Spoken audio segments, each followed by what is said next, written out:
Hello दोस्तों, Urdu लाजी official channel में आपका एक बार फिर से खैर मकदम है।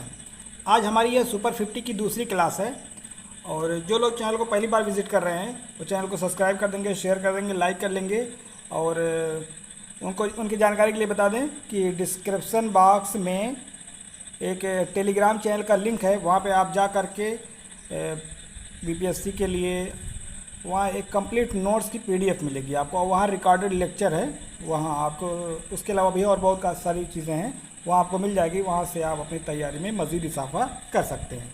ठीक है, इसके अलावा सुपर 50 के तकरीबन 400 से ज़्यादा सवाल हैं। ये कंप्लीट होने के बाद इसकी भी जो है पीडीएफ वहाँ पे डाल दी जाएगी। आते हैं हम आज के पहले सवाल पर। पहला सवाल है कि रुबाई में कितने मिसरे होते हैं। रुबाई में कितने मिसरे? 4। रुबाई में 4 मिसरे होते हैं। अगला सवाल, रुबाई कौन सी बहर में लिखी जाती है? रुबाई के लिए कौन सी बहर फिक्स कर दी गई है? बहर हज़ज। मुफ़ाइलुन मुफ़ाइलुन मुफ़ाइलुन मुफ़ाइलुन, बहर हज़ज में रुबाई लिखी जाती है। और रुबाई का जो चौथा मिसरा होता है सबसे पुरज़ोर होता है। हाँ, अगला सवाल भी यही है कि रुबाई का सबसे पुरज़ोर मिसरा कौन सा होता है? तो ये चौथा मिसरा होता है। 4 मिसरे होते हैं टोटल, 4 मिसरे रुबाई में होते हैं। ये चौथा मिसरा होता है, ये सबसे पुरज़ोर मिसरा होता है। यानी रुबाई में क्या होता है? रुबाई में एक कंप्लीट बात कही जाती है। रुबाई में क्या होता है कि एक कंप्लीट बात कही जाती है, मुकम्मल बात कही जाती है। लेकिन वो तीनों लाइन में जो बात कही जाती है 3 मिसरों के ऊपर में, उसका पूरा निचोड़ ये चौथी लाइन में होता है। यानी पूरे का लबो लुबाब कह सकते हैं, पूरी निचोड़ जो है वो चौथे लाइन में होता है। समझिए ना? तो चौथे लाइन में क्या होता है? इसका पूरा निचोड़। तो रुबाई का सबसे पुरज़ोर मिसरा कौन सा होता है? चौथा।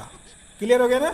आगे अगला है कि रुबाई का कदीम नाम क्या है? रुबाई का पुराना नाम, कदीम नाम, तो ये हो जाएगा तराना। तो सबसे पुराना नाम क्या है? तराना। बाद में दो बैती भी कहा जाता है इसको, यानी रुबाई को दो बैती भी कहा जाता है, लेकिन सबसे कदीम नाम पूछा है, सबसे पुराना नाम पूछा है, तो इसका जवाब हो जाएगा तराना। समझिए ना? तो इसका जवाब क्या हो गया? तराना। एक चीज़ और है, यगाना। इसमें देखिए ऑप्शन में यगाना ने भी रुबाई लिखी है और यगाना की रुबाइयों का मजमुआ तराना है। यगाना की रुबाइयों का मजमुआ क्या है? उसका नाम है तराना। जैसे फ़िराक गोरखपुरी की रुबाइयों का मजमुआ रूप। फ़िराक गोरखपुरी की रुबाइयों का मजमुआ क्या है? रूप। उसी तरीके से यगाना की रुबाइयों का मजमुआ क्या है? तराना। लेकिन सवाल यहाँ क्या है कि रुबाई का कदीम नाम क्या है? इसका जवाब हो जाएगा तराना। और रुबाई का एक और नाम दो बैती भी है। दो बैती पढ़ा जाएगा। बैत माने होता है शेर, यानी एक बैत माने एक शेर, दो बैत माने दो शेर, यानी दो शेर का मतलब 4 मिसरे हो जाएंगे, यानी ये हो जाएगी। दो बीती नहीं है, दो बैती है। क्लियर? आगे अगला सवाल, मसनवी किस ज़बान का लफ्ज़ है? मसनवी अरबी ज़बान का लफ्ज़ है। ये अरबी ज़बान के लफ्ज़ मसना से बना हुआ है और मसना के माने होता है दो दो। मसना के माने क्या होता है? दो दो। तो क्योंकि मसनवी जो है दो दो मिसरे पर कही जाती है। समझ आ गया ना? तो ये मसनवी अरबी ज़बान का लफ्ज़ है। मसनवी की ईजाद कहाँ से होती है? मसनवी की ईजाद होती है ईरान से। ईरान में एक शायर था फिरदौसी, और उसने लिखी थी शाहनामा, तो वो पहली मसनवी है। तो इसकी शुरुआत कहाँ से होती है? ईरान से। उर्दू की पहली मसनवी की बात करें तो वो हो जाएगी शाहनामा फ़ारसी ज़बान में। अगर उर्दू में पहली मसनवी की बात करें तो कदम राव फ़खरुद्दीन निज़ामी बैदवी की है। क्लियर हो गया ना? चलिए आगे अगला सवाल, किस सिर्फ शायरी में माफूकुल फितरत बातें, यानी झूठी, माफूकुल फितरत के माने क्या होता है? झूठी बातें, परी जिन वगैरह की फ़र्जी बातें जिसमें बयान किया जाता है उसको माफूकुल फितरत बातें कहते हैं। तो ये किस में पाई जाती है? मरसिया, रुबाई, मसनवी, कसीदा, किसमें? मसनवी में पाई जाती है। ठीक है? और इसके अलावा दास्तान में भी पाया जाता है। दास्तान और मसनवी का मौजू दोनों का एक ही होता है। फ़र्क क्या होता है कि मसनवी नज़्म की हैयत में लिखी जाती है और ये दास्तान नसर में। तो दोनों बातें मालूम होना चाहिए। तो किस सिर्फ शायरी पूछा है, तो शायरी वाले में मसनवी ही इसका जवाब होगा। समझ आ गया ना? मान लीजिए इसके अलावा जो चारों ऑप्शन हैं, अगर इसमें ऑप्शन में एक दास्तान भी हो तब क्या लगाएंगे? अगर ऑप्शन में दास्तान, मसनवी दास्तान दोनों हों तब क्या लगाएंगे? तब भी मसनवी ही लगेगा, क्योंकि ये शायरी पूछा गया, किस सिन्फ शायरी में। क्लियर हो गया ना। चलिए आगे अगला।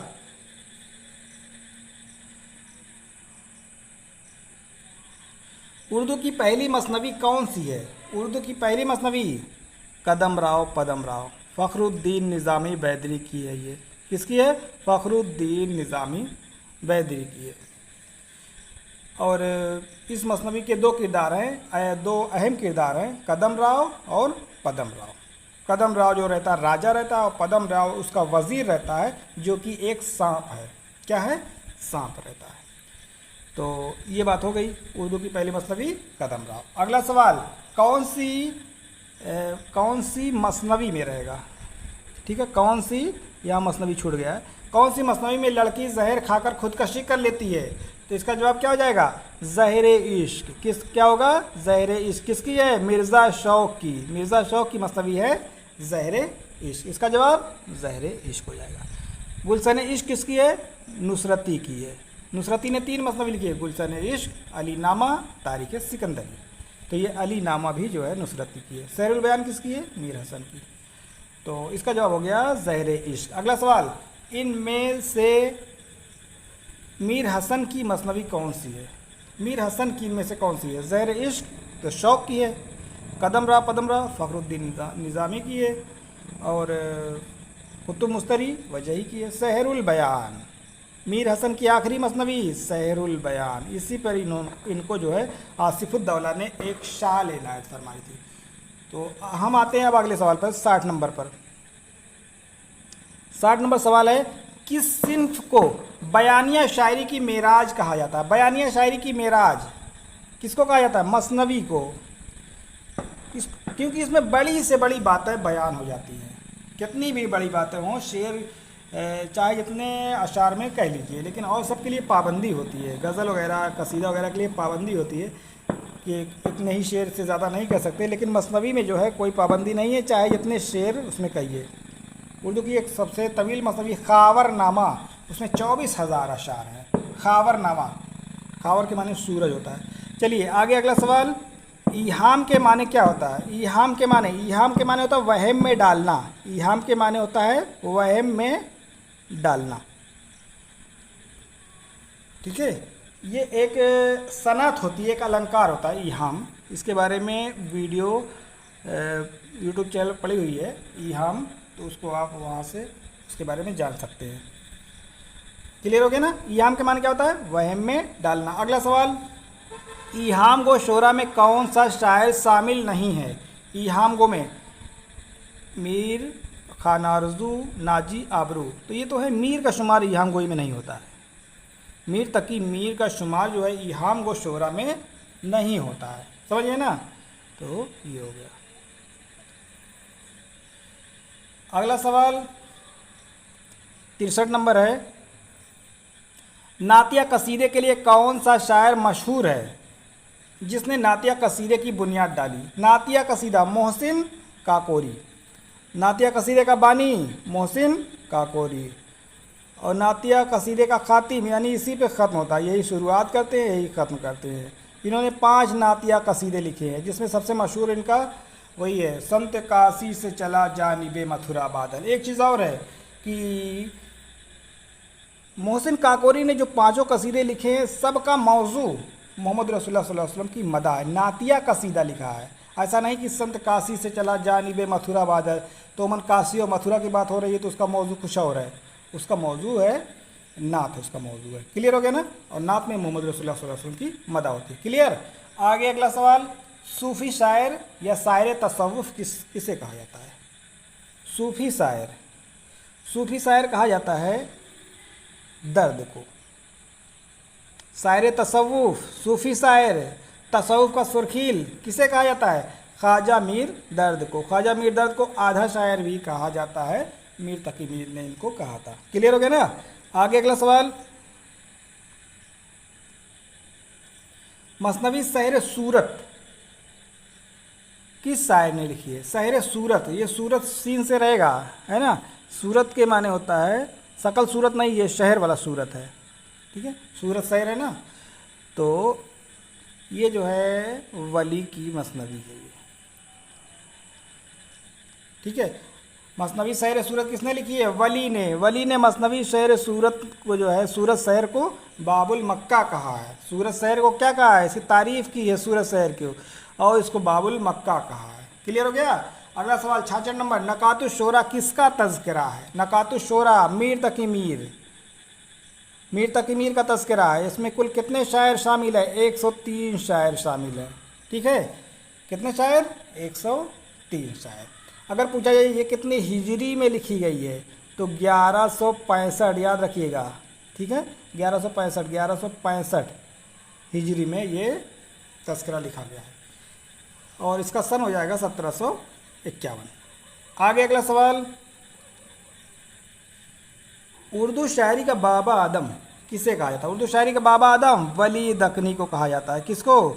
वली दक्नी को उर्दू शायरी का बाबा आदम कहा जाता है। और ये बात किसने कही थी? मोहम्मद हुसैन आज़ाद ने। मोहम्मद हुसैन आज़ाद ने वली को उर्दू शायरी का बाबा आदम कहा। क्लियर। आगे, खुदाए सुखन कुनूती शायर का इमाम किसे कहा जाता है? तो खुदाए सुखन है कुनूती शायर का इमाम, ये मीर तकी मीर को कहा जाता है। शायर बेदिमाग किसे कहा जाता है? मीर तकी मीर को। ठीक है। आब हयात मोहम्मद हुसैन आज़ाद ने लिखी है किताब, और उस आब हयात जो किताब लिखी है वो 5 दौर पर है, और तीसरे दौर में मीर तकी मीर का नाम शामिल है। ठीक है, तो आब हयात के किस दौर में मीर तकी मीर का नाम शामिल है? तो ये तीसरे दौर में आते हैं।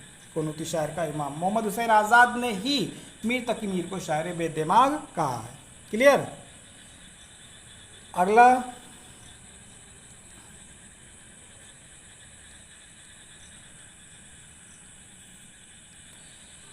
सवाल, तज़हीक रोज़गार के नाम से किस शायर ने कसीदा लिखा है? कोई पेपर सॉल्व करा रहे थे, उसमें ये क्वेश्चन छूट गया था, तो इसके बारे में आप डिटेल बता देते हैं। तज़हीक रोज़गार के नाम से कसीदा किसने लिखा है? सौदा ने कसीदा लिखा है। तज़हीक माने वो मुज़हका से बना है, यानी जो है हजू की गई है, समझ लीजिए। समझिए ना, तज़हीक रोज़गार में जो है एक घोड़े को निशाना बना करके हजू की गई है। हालांकि हमको देखने में तो ऐसा लग रहा है कि उसमें एक घोड़े की हजू की गई है, लेकिन असल में ये एक घोड़े की हजू नहीं है, बल्कि उस वक्त जो बादशाह था उसके जो निज़ाम था उसकी बदतरी का मर्शिया बयान किया गया है। समझिए ना, यानी उस वक्त जो बादशाह था उसका जो निज़ाम था, सल्तनत का निज़ाम था, उसकी सेना, उसकी फ़ौज कैसी थी, उन सारी चीज़ों को उसमें बयान किया गया है। और क्योंकि उस वक्त जो है इनकी जो फ़ौज थी वो अपडेट बहुत ज़्यादा नहीं थी, तो उसका समझ लीजिए कि उसी की हजू की गई। तो डायरेक्ट बादशाह की हजू ना कह करके एक घोड़े के ज़रिए जो है उनकी हजू की गई है। ठीक। तो तज़हीक रोज़गार के नाम से किसने कसीदा लिखा है? सौदा ने। उसमें जो है एक घोड़े की हजू की गई है। क्लियर हो गया ना। अगला सवाल, किस शायर को आधा शायर किसे कहा जाता है? आधा शायर कहा जाता है दर्द को। सौदा को क्या कहा जाता है? इनको पूरा शायर कहा जाता है। अगला सवाल, किस शायर को कुत्ते पालने का बड़ा शौक था? सही है, कुत्ता कौन पालता था? ये सौदा पालते थे। एक से एक नस्ल के कुत्ते पालते थे। अक्सर इनके कुत्ते पड़ोसी के घर में चले जाते थे, और वहाँ हर रोज़ इनसे पड़ोसी से झगड़ा होता था। इन सारी चीज़ों का जिक्र जो है नकातुश शोरा में मीर तकी मीर ने किया है। बल्कि मीर तकी मीर की एक मसनवी है, दर हजू बरसगा के माने होता है कुत्ता, समझिए ना। तो एक कुत्ते के हजू में लिखी है, तो ये उन्हीं का कुत्ता था, सौदा की जो पड़ोसियों से अक्सर जो झगड़े होते थे, तो उस पर मीर तकी मीर ने एक मसनवी लिखी थी, दर हजू बरसगा के माने होता है कुत्ता। ये फ़ारसी ज़बान का लफ्ज़ है, बरसगा। क्लियर हो गया ना। तो किस शायर को कुत्ते पालने का शौक़ था? सौदा के यहाँ एक नौकर था, उसका नाम क्या था? गुंचा। जब कभी गुस्से में होते थे, कहते थे कि ला गुंचा तू मेरा कलमदान, अभी इसकी खबर लेता हूँ, इसने मुझे क्या समझा क्या है। तो खूब हजुए करते थे। अगला सवाल, मीर तकी मीर के कुल कितने दीवान हैं? अब ये देखिए अहम सवाल है, मीर तकी मीर के कुल कितने दीवान हैं? कुल को समझने से पहले आप जानिए कि जो उर्दू के इनके दीवान थे, उर्दू के 6 दीवान थे। और फ़ारसी के कितने दीवान थे? फ़ारसी के थे 1। और कुल कितने हो गए? कुल हो गए 7। तो सवाल क्या पूछा है कि मीर तकी मीर के कुल कितने दीवान हैं? तो कुल कितने दीवान हो जाएंगे? 7 दीवान हो जाएंगे। समझ में आ गया ना? कितने दीवान? 7। अगर पूछा जाए कि उर्दू के कितने दीवान हैं, तब इसका जवाब क्या हो जाएगा? तब तो 6 हो जाएगा। अगर पूछा जाए फ़ारसी के कितने दीवान हैं, तब भी हो जाएगा, 1 इसका जवाब हो जाएगा। अगर कुल पूछा जाएगा तो 7। ठीक है, कुल पूछा जाएगा तो इसका जवाब हो जाएगा 7। एक चीज़ और ध्यान रखिए, अगर पूछा जाए कि उर्दू के कुल कितने दीवान हैं, तो लफ्ज़ कुल पे मत जाइएगा, क्या पूछा गया ये देखिए। उर्दू के कुल कितने दीवान हैं, तब 6। फ़ारसी के कुल कितने दीवान हैं, तब 1, है ना। और सिर्फ अगर कुल पूछ ले, ना उर्दू ना फ़ारसी, तो यानी कुल टोटल 7 है। तो ये सारी बातें जहन में रहनी चाहिए। इस तरीके का जब मीर तकी मीर का दीवान से मुतालिक कोई सवाल आए तो उसको जल्दी से आगे ना बढ़िए, उसको जल्दी स्टिक करके सवाल देखिए पहले क्या पूछा है, कहीं उर्दू तो नहीं पूछ लिया या फ़ारसी तो नहीं पूछा है। क्लियर है ना? तो मीर तकी मीर के कुल कितने दीवान? 7 दीवान। आगे अगला सवाल, कौन से शायर की पैदाइश आगरा में हुई थी? आगरा में कौन पैदा हुआ है? मीर तकी मीर पैदा हुई है आगरा में। अगर गालिब होता तो गालिब होते, गालिब भी आगरा में पैदा हुए हैं। सीमाब अकबराबादी, जिनका असल नाम है सैयद आशिक हुसैन, वो भी आगरा में पैदा हुए थे। आगरा का एक कदीम नाम है, पुराना नाम है बादलगंज। आगरा के एक पुराना नाम क्या है? बादलगंज। जैसे फैज़ाबाद का एक पुराना नाम है बंगला, फैज़ाबाद को पहले बंगला कहा जाता था, उसी तरीके से आगरा का एक कदीम नाम है बादलगंज। और अकबराबाद भी उसका एक कदीम नाम है। आगे अगला सवाल, वली का असल नाम क्या है? वली का असल नाम वली मोहम्मद। इनका क्या नाम है? वली मोहम्मद। वली का असल नाम क्या है? वली मोहम्मद। अगला सवाल, कौन सा शायर दिल्ली में पैदा हुआ? दिल्ली में कौन पैदा हुए? दिल्ली में जो पैदा हुए हैं दर्द, दिल्ली में ही पैदाइश हुई, दिल्ली में इंतकाल हुआ। इसके अलावा अगर गालिब की बात करें तो आगरा में पैदा हुए, मीर की बात करें आगरा में, अनीस की बात करें तो फैज़ाबाद में पैदा हुई है। समझिए ना? तो कौन सा शायर दिल्ली में पैदा हुआ? दर्द को आधा शायर कहा जाता है। अगला सवाल, किस शायर के वतन के बारे में इख्तिलाफ पाया जाता है? कोई कहता है वली गुजराती, कोई कहता है वली दक्कनी, कोई कहता है वली औरंगाबादी। तो इनके पैदाइश के बारे में वफात पाया जाता है कि इनका वतन कहाँ है। ठीक है, तो किसके बारे में ये? वली। अगला सवाल 77 नंबर, नाजुकी उसके लब की क्या कहिए, पंखुड़ी एक गुलाब की सी है। ये शेर किस शायर का है? ये है मीर तकी मीर का, बहुत ही मशहूर शेर है ये। नाजुकी उसके लब की क्या कहिए, पंखुड़ी एक गुलाब की सी है। और इसमें तशबीह पाया जाता है। और इसके बारे में डिटेल से देखने के लिए हमारा जो चैनल है उसका पहली वीडियो इस पर बनी हुई है, इसको देख लीजिएगा। और इससे बहुत सारे सवाल पूछे जाते हैं, और जब तक आप इसको पूरे तरीके से समझेंगे नहीं एक एक वर्ड को, कि नाजुकी, लब, पंखुड़ी, ये सारी चीज़ें जब तक आपको क्लियर नहीं हो गया, आप वहाँ जा कर के उसको देख सकते हैं, वहाँ जो है अच्छी तरीके से समझाया गया है। अगला सवाल है कि गुंचा नाम का नौकर किस शायर के यहाँ था? गुंचा नाम का नौकर कहाँ था? सौदा के यहाँ। हरदम कलमदान लेकर फिर उनके पास रहता था, कलम लेकर के हरदम रहता था। जब भी जो है गुस्सा होते थे तो जो है ये हजू लिखना शुरू कर देते थे। अगला सवाल, वहदतुल वजूद और वहदतुल शहूद किस शायर के कलाम का मौजू है? तो ये किसके यहाँ पाया जाता है? ये तसव्वुफ में पाई जाती है सारी बातें, तो ये दर्द के यहाँ पाया जाएगा। समझिए ना? वहदतुल वजूद, वहदतुल शहूद, ये सब। वहदतुल वजूद माने क्या होता है? मतलब कि खुदा और बंदे के बीच राज और न्याज की बातें, इसी को वहदतुल वजूद और वहदतुल शहूद कहा जाता है। तो ये सूफी शायर थे ही, तो किसके यहाँ पाया जाता है? दर्द के यहाँ। अगला सवाल, शोला इश्क, दरियाए इश्क किस शायर के मसनवी है? शोला इश्क किसकी है? मीर की। दरियाए इश्क मीर तकी मीर की। क्लियर हो गया ना? आगे अगला सवाल, किस शायर ने सिर्फ गज़ल ही लिखी है? किस शायर ने सिर्फ गज़ल लिखी है? तो ये हो जाएगा, इसका जवाब हो जाएगा ख्वाजा मीर दर्द। इन्होंने सिर्फ गज़ल ही लिखी है। समझिए ना, इन्होंने सिर्फ गज़ल ही लिखी है। अगला सवाल, सवाल नंबर 82 है, हजूया कसीदे का बानी या कसीदे का बादशाह किस शायर को कहा जाता है? हजूया कसीदे का बानी, हजूया कसीदा कौन लिखता था? सौदा लिखते थे। कसीदे का बादशाह भी कहा जाता है इनको, कसीदे का बादशाह भी कहा जाता है किसको? सौदा को।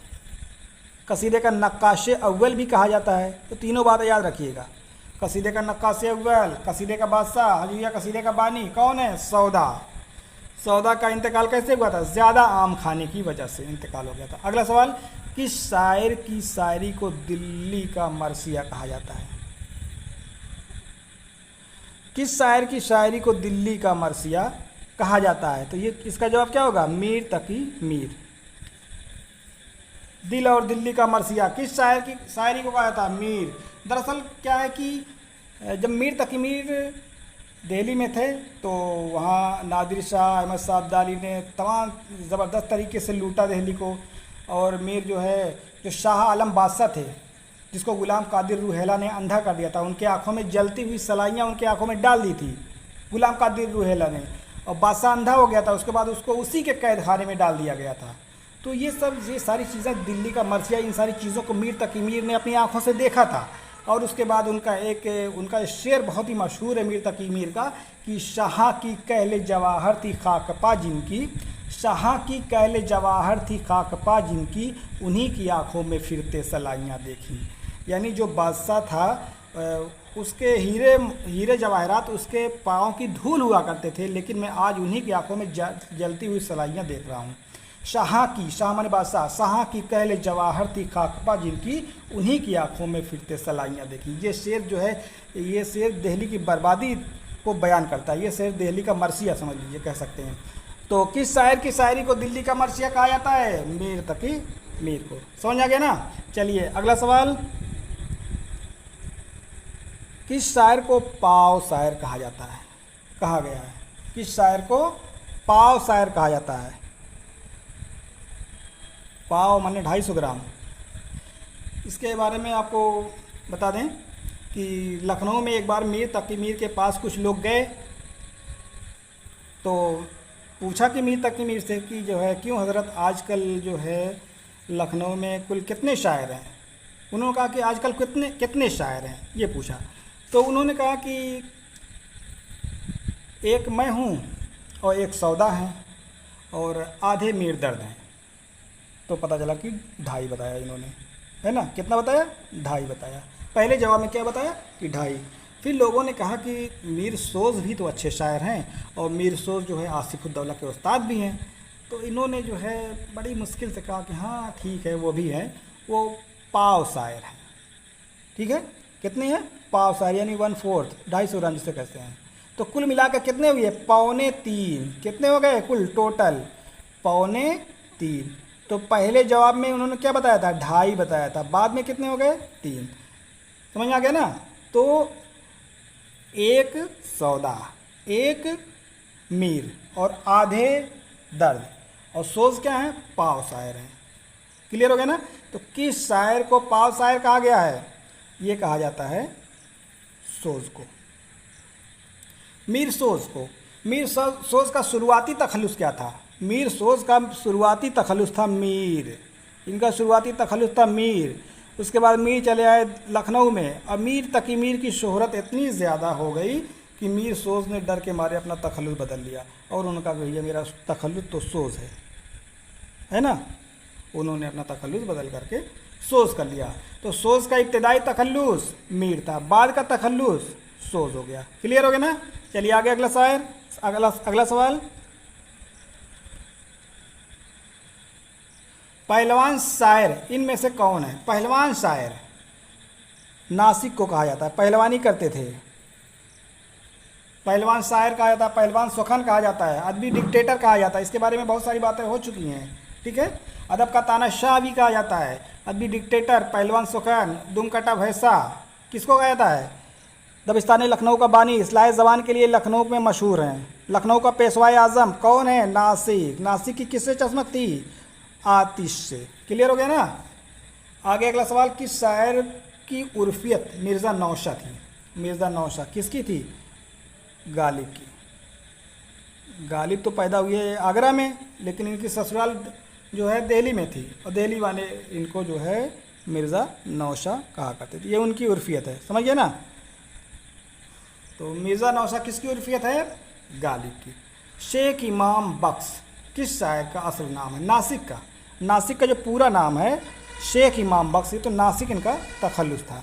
नासिक के दीवान का क्या नाम है? दफ्तर परेशान। दफ्तर परेशान किसका है? नासिक का, जो क़याम इलाहाबाद के दौरान लिखा गया था। ठीक है, कल वाली वीडियो में इसके बारे में मैंने डिटेल से बताया था, उसको देख लीजिएगा। अगला सवाल कि हैवान ज़रीफ़ किस शायर को कहा जाता है? हैवान ज़रीफ़ किस शायर को कहा गया है, ये पूछा है। किस शायर को कहा गया है? गालिब को कहा गया है। किसने कहा था? हाली ने कहा था। किसने कहा था? हाली ने। तो हैवान ज़रीफ़ किस शायर को कहा गया, किस शायर को पूछा गया है? तो ये गालिब को कहा गया है। और कौन सा शायर चरस, भंग, अफीम पीने का आदी था? कौन था इसमें से? आतिश। गेरुआ रंग का कपड़ा पहने रहते थे, तलवार जो है इनके कमर में लगी रहती थी हर वक्त, इसी वजह से इनको तलवारिये भी कहा जाता है। ख्वाजा हैदर अली आतिश को क्या कहता है? तलवारिये। तलवारिये भी इनको कहा जाता है। गेरुआ रंग का कपड़ा पहनते थे और जो है चरस, भांग, अफीम, ये सारी चीज़ें जो है हरदम पिए रहते थे। क्लियर हो गया? अगला सवाल, किसने शायरी को मुरस्सा साजी का नाम दिया? शायरी भी काम है आतिश मुरस्सा साज का, ये किसने कहा था? आतिश का। ये सारी बातें पिछले जो जितने वीडियो अपलोड हैं उस पर आप देखेंगे, ये सारी चीज़ें पढ़ाई जा चुकी हैं, वही चीज़ समझ लीजिए रिपीट वगैरह हो रही है। अगला सवाल, वहाँ डिटेल तो बताया गया है, यहाँ बस प्रैक्टिस सेट के हिसाब से बताया जा रहा है। मुरस्सा साजी कौन है? आतिश। अगला सवाल, बाद मुखालिफ और चिराग दैर के नाम से मसनवी किसने लिखी थी? बाद मुखालिफ ये लिखी थी गालिब ने। जब ये गए थे कलकत्ता गए थे अपनी पेंशन की बहालियों के लिए, तो वहाँ लोगों से झगड़ा कर लिया, तो वहाँ पे एक मसनवी लिखी बाद मुखालिफ। और जब ये कलकत्ता जा रहे थे, रास्ते में बनारस में रुके थे कुछ 1 महीने के लिए, तो बनारस में रुके तो बनारस के घाट से, बनारस के कल्चर से, वहाँ से मुतासिर होकर के उन्होंने एक मसनवी लिखी थी चिरागे दैर। क्या लिखा था? चिरागे दैर।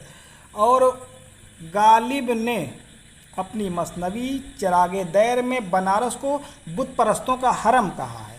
क्या कहा है? बुत परस्तों का हरम। किसे कहा है? बनारस शहर को। किस मसनवी में? चिरागे दैर में। चिरागे दैर का हिंदी में तर्जुमा अली सरदार जाफरी ने सोमनाथ ख्याल के नाम से किया है। ठीक है, सोमनाथ ख्याल। अगला सवाल, अदबी डिक्टेटर या दुमकटा भैंसा किसे कहा जाता है? अदबी डिक्टेटर ये कौन है? नासिक। अदबी डिक्टेटर नासिक। अगला सवाल, निज़ाम जंग नजमुद्दौला दबीरुल मुल्क किस शायर का खिताब है? किसका है? मिर्ज़ा असदुल्ला खां गालिब। किसने दिया था? बहादुर शाह जफ़र ने इनको ये इनाम दिया था। क्लियर हो गया? आगे अगला सवाल, ख्वाजा हैदर अली किस शायर का असल नाम है? आतिश। ख्वाजा हैदर अली आतिश। फिर अगला सवाल, इनमें से कौन सा शायर आगरा में पैदा हुआ? कौन सा जोड़ा ऐसा है जो आगरा में पैदा हुआ? तो इसमें हो जाएगा मीर और गालिब, ये दोनों आगरा में पैदा हुए थे। ठीक है, मीर और गालिब ये कहाँ पैदा हुए थे? आगरा में। अगला सवाल, उर्दे हिंदी और उर्दे मोहल्ला गालिब का क्या है?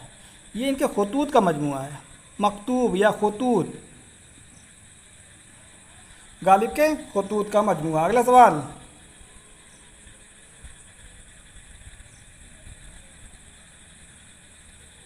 अगला सवाल है, ज़बान की इस्लाह के लिए कौन सा शायर मशहूर है जिसने उर्दू से भद्दे अल्फाज को मतरूक कर दिया? इस्लाह ज़बान के लिए कौन मशहूर है? लखनऊ में नासिक। लखनऊ में नासिक उर्दू ज़बान की इस्लाह के लिए मशहूर है। और इन्होंने जो है उर्दू ज़बान में जो भद्दे अल्फाज आ गए थे, गैर मानूस अल्फाज आ गए थे, जो उर्दू के अल्फाज नहीं थे, हिंदी में ज़बरदस्ती शामिल हो गए थे, इसको इन्होंने बाहर कर दिया, मतरूक कर दिया, तर्क कर दिया। किसने किया? नासिक ने। क्लियर? किस शायर में अदबी चश्मक नहीं थी? अदबी चश्मक नहीं थी पूछा है। ज़ौक़ गालिब में थी, आतिश नासिक में थी, अनीस और दबीर में भी थी, मोमिन सोज में नहीं थी। इसका जवाब क्या हो जाएगा? मोमिन व सोज। क्लियर हो गया ना? आगे अगला सवाल, गालिब ने कलकत्ता का सफ़र क्यों किया था? शायरी करने के लिए, शराब पीने के लिए, दीवान छपवाने के लिए, पेंशन की बहालियों के लिए? इसका जवाब क्या हो जाएगा? पेंशन की बहालियों के लिए गालिब ने कलकत्ता का सफ़र किया था। ऑप्शन नंबर 4 हो जाएगा, डी वाला। क्लियर हो गया ना? चलिए अब हम मिलते हैं अगले वीडियो में। जो लोग चैनल को अभी तक सब्सक्राइब नहीं किए सब्सक्राइब कर देंगे, और टेलीग्राम का लिंक डिस्क्रिप्शन बॉक्स में है, वहाँ जा कर के आप PDF वगैरह और सारी चीज़ें वहाँ पर दस्तयाब हैं, वो आपको मिल सकती हैं। और जो लोग अभी तक टेलीग्राम से नहीं जुड़े हैं वो जाकर वहाँ जुड़ सकते हैं। अस्सलाम वालेकुम।